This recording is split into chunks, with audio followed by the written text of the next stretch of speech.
beautiful Austin on a quite muggy day actually. Luckily we are inside.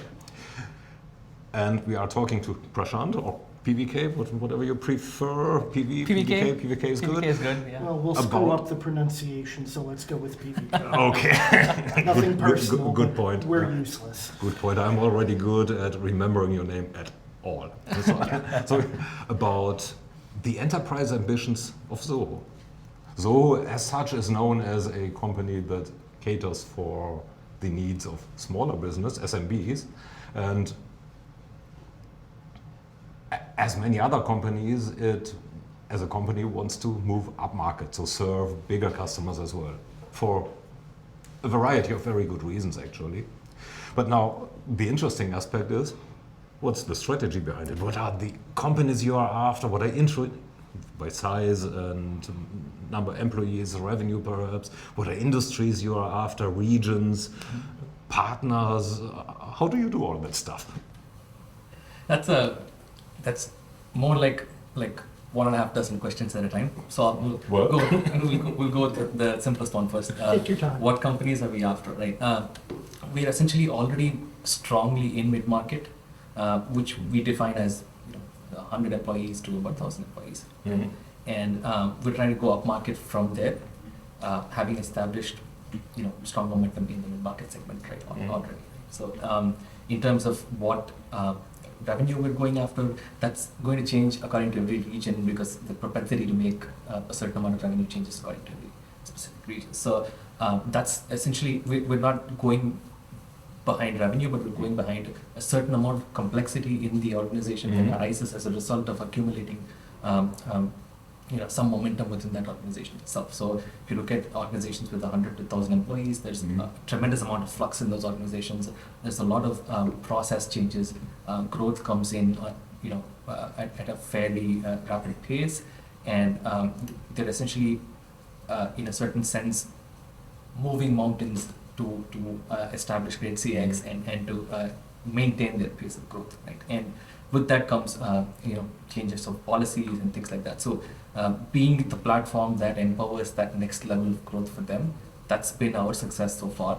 And in a certain sense, we've been with them through that period of explosive growth for themselves, and they tend to be with us when they're much larger as well. So that's been our entry into enterprise. It was a natural, logical extension so far. Right? And with respect to our own sort of inorganic progress into enterprise, where we want to engineer our sort of approach into enterprise, we are essentially going two ways. One is to establish internal capabilities to do with account management, implementation, onboarding, customer success, and all of those things, but also to establish partnerships with a network of SIs around the world, some of whom are like Infosys and TCS and Wipro and companies like that, PwC and Deloitte and companies like that, and to be able to take the simplicity of Zoho's platform and drive value to their customers, but also to customers who come to us to take their help to do implementation for those customers. That's essentially, it's a partnership that works both ways for us. Mm-hmm. So now from a bit more from an application point of view, Zoho has a vast array of applications that are mature or newish to some extent. So. And more every year, every quarter, every week it seems. And the basic question behind that is all of this stack, is that enterprise ready? If not, which part is it? So how's the application trajectory that you are proposing to go forward with? Broadly speaking, if you're looking at the absolute maturity itself, CX is already enterprise ready for us. And that's the thing that we've been leading with for a long time. But we're also seeing, based on the region, a certain amount of larger enterprise traction for various products, some for our finance products, some for our employee experience products, in some cases even our workplace productivity and collaboration platforms as well. So they are in various stages of maturity per se, but in various regions, those the expectations map into what we already have. So each product tends to lead in a different region, so that works well for us as well. Now that we also have a much wider, much broader regional presence, which we're expanding every year, this plays into that as well, right? And the other thing is that underneath what you see as the application itself, the interface and all of that, underneath all of that, it's all the same data models, a unified data model, there's microservices that connect into all of these things. So there's a whole ton of no-code and low-code extensibility that we already offer as well. So we are able to punch way above the weight of an individual product. If you take an individual product and put it under a microscope, you may find that it may fall short in some cases in terms of enterprise, but because of this vast layer of extensibility, we're able to jump in and cover those. Right? And that also plays in with the internal implementation capabilities that we're building, as well as with the SI partnerships as well, to bridge that what's already available on the horizontal platform with what we can extend, right? So that value we're able to create both internally as well as with the SI partnerships. Well, the value is one of the things that Zoho is known for. I mean, value for money, certainly.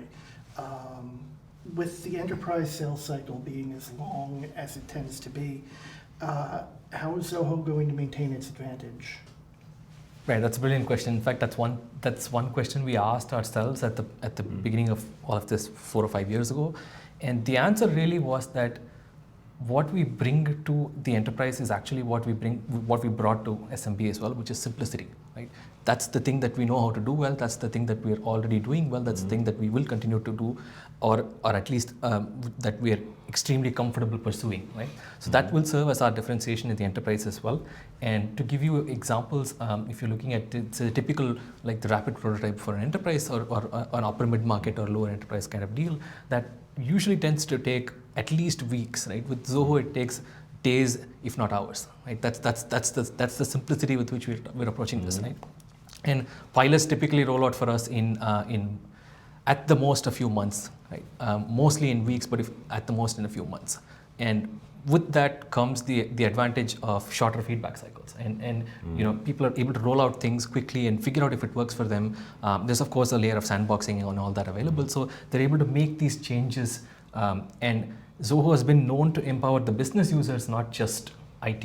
Right? And you'll hear from our customers today as well about how they're essentially not having to depend on IT to make critical business changes that are because they're at the position that's closest to the market, rather than IT, which is closer to the internal infrastructure side of the business, but closer to the market and closer to the customer. These decisions are better off being made there, and as a result, that's another point of differentiation for us as well. So you would consider employee experience to be another differentiator for you? Certainly. I mean, the user experience itself it has been a differentiator for us in the SMB space already for many years. But with newer announcements like our low-code layer, as well as with Canvas, which we announced in 2021, which is a UI UX customization design studio, things like that, we're able to enable the average business user to take charge of the software layer and then make changes that enable the business and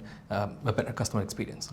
And all of this again ties back into the simplicity, which is that we are able to make all of this possible. So when we look at some of our large customers, we're able to see that they're able to maintain the Zoho deployment where we replace some of the larger vendors. They're able to maintain the Zoho deployment with as many as 10x fewer people, right? Something like that, up to 10x fewer people, and all of that those people can be reapplied to the various parts of the business that may benefit from their expertise, and therefore enter new avenues of growth or new revenue opportunities and things like that, rather than have to maintain the bloat of existing software. Right. Now Zoho is the product set of Zoho is essentially a horizontal one. So there's not really, in quotes, an industry solution in there. So now larger enterprises tend to focus on industry. So I am retail, I am manufacturing, I am process industries. So how do you accommodate for that? How do you create the awareness that you are a significant and credible player there? Right, that's another interesting question, one that we get from other analysts and media that we engage with as well. And the answer really is that we we are really good at the horizontal game as we've been able to demonstrate growth and momentum, and we want to keep enabling the horizontal platform to make it efficient for partners to build the vertical solutions. That's the route that we're taking. So all of these partnerships also have a small component already that ties into how we want to execute on the vertical side of things. And both of you, I'm sure, agree that vertical GTM is a beast of its own, in and of itself. Right? So we absolutely recognize the complexity involved in that and the challenges involved in that.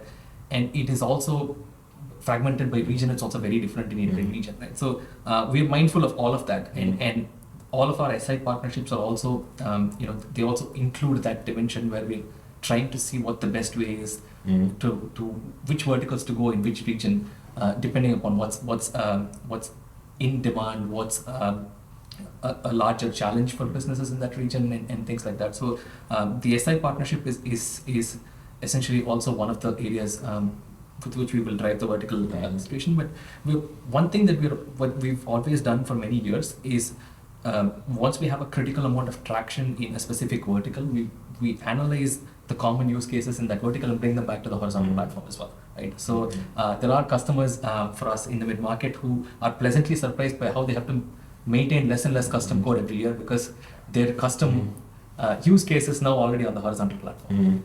So that's one way that we're going up as well. In summary, you're basically saying the way into a large enterprise is to get the doors open is via the big SIs. In a certain way as well. We also do generate some inbound from enterprise, and the advantage, like with Zoho, is far easier to do business with us, as you might have heard from many of our customers as well, when compared to many of the larger vendors, and in terms of contracting and pricing and packaging and all of that thing. So we do tend to get a lot of interest from large enterprises for a specific business problem that they have. This could be to manage partner sales in the Benelux region or something like that, right?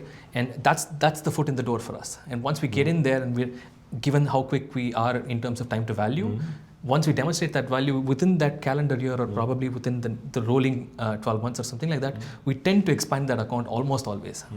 And for us, with respect to marketing, sales, and service, if we're able to land a large customer in one of them, invariably in the next 12 to 18 months, we land at least one other category, right? And we keep expanding. And once they see the value in having multiple categories, they move on to the integrated unified CX platform as well. So that goes for us as well. Rather than trying to essentially kick the door open, we do it more elegantly by demonstrating value at every level, and then at one point, we don't even have to sell to them because they're already sold on the value we offer. And when they need something else, the 47th business problem that they have, they're essentially coming back to us, asking us if we can solve that problem first before they go out in the market to look for other vendors. It's an organic route. I understand it's not going to help us demonstrate 500% growth in a year, but we're also not chasing that kind of inorganic growth anyway. So it works well for us. Yes, it works well for us. Yeah. Plus, you're a private company. You don't have to demonstrate that growth. Yes. You just have to keep succeeding. Yes, we're certainly not greedy at all. We're essentially practical at that stage. Coming back to the SIs once more. So there are, industries and SIs are two beasts that come together, which are forming an exponential beast. So if you're saying that you're working with SIs on industries, that they shall do or can do an industry solution, they tend to do that only if they have the safety net, the guaranteed revenue. So how do you work with SIs or establish an area of, say, kind of exclusivity is probably a bit too strong, but an area where they have their safety zone, where they can be reasonably sure that Zoho won't interfere and do the sales force and grab the industry too, grab that area too. True. I think that's a really important question as well. For the moment, how we're approaching this is that as we build a certain level of vertical capability at the product platform level, we will still enable the partners to to manage the implementation, to manage the actual delivery of the solution. Right? And whether we do it end to end is something that depends on the specifics of a given deal. But as a strategy, we will certainly not likely to be going out and competing with our partners, right? And this you can see in many cases because we've had a partner network of hundreds of partners for many years now, and we've also had we've had a thriving SMB business for many years now, and we've not cannibalized on that.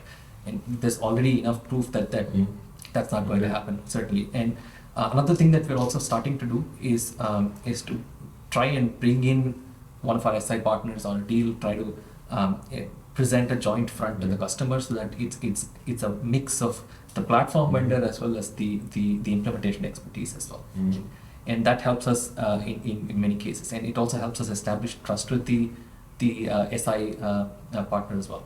We have been open to doing implementations ourselves, but invariably in many regions, customers often gravitate towards a partner because a partner is more accessible in that region. We may not have a specific office in that region or in that country or in that province or something like that, right? And there may even be a compliance requirement to do business with a kind of business entity which we may not have, right?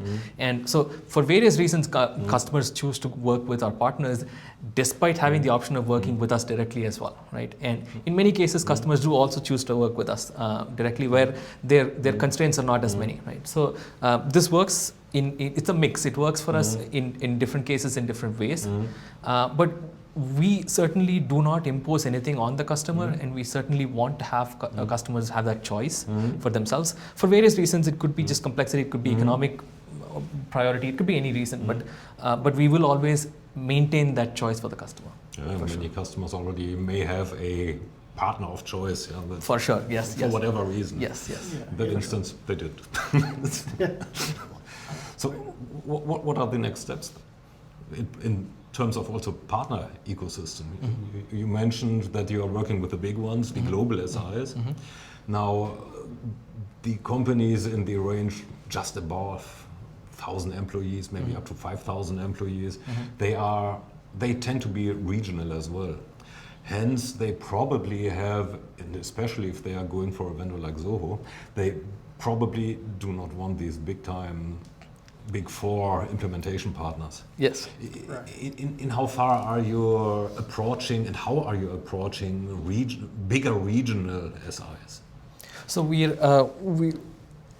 just beyond that mid-market threshold, we're already starting to win deals through our existing partner network, where a lot of our partners, as Vijay mentioned, a lot of our partners do deals that are much larger than the typical average size of Zoho itself, right? And as a result of that, we've already been doing a lot of these mid-market deals, and as we go further down into the enterprise territory, we do want to eventually establish regionally relevant partnerships, and that's where the vertical angle comes in as well, because there are plenty of regional SI players who are extremely good at specific verticals, right? And we also want to be able to do that for sure, right? And this is one of the priorities for the regional expansion that we're putting into place as well. We also want to develop internal account management capabilities, customer success, regional, local, contextual, all of that stuff, right? But we also want to do that with the partner ecosystem as well. We want to regionalize the entire GTM.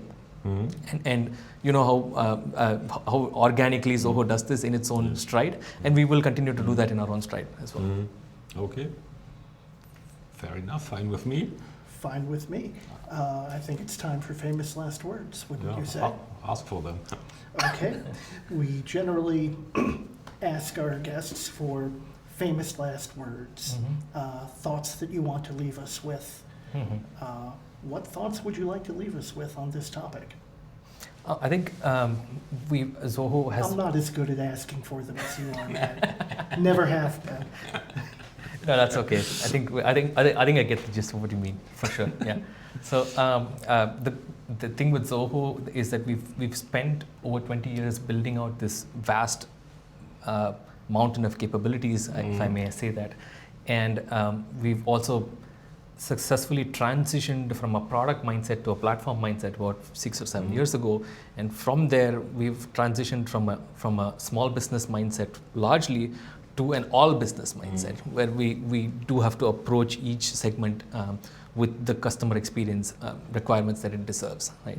And the one thing that remains constant across all of these is the simplicity that we bring to the market, to the customer experience, to all of this, right? The simplicity is the core tenet with which we want to be identified, and we want to be the vendor who simplifies the CX stack or the EX stack or the workplace stack when large organizations move from their incumbent vendor to us. Right? That's the first thing that we believe that they will realize, and as a consequence, of course, better time to value, better utilization of existing resources, better unlocking latent value in the business, and so on and so forth. Right. Sure.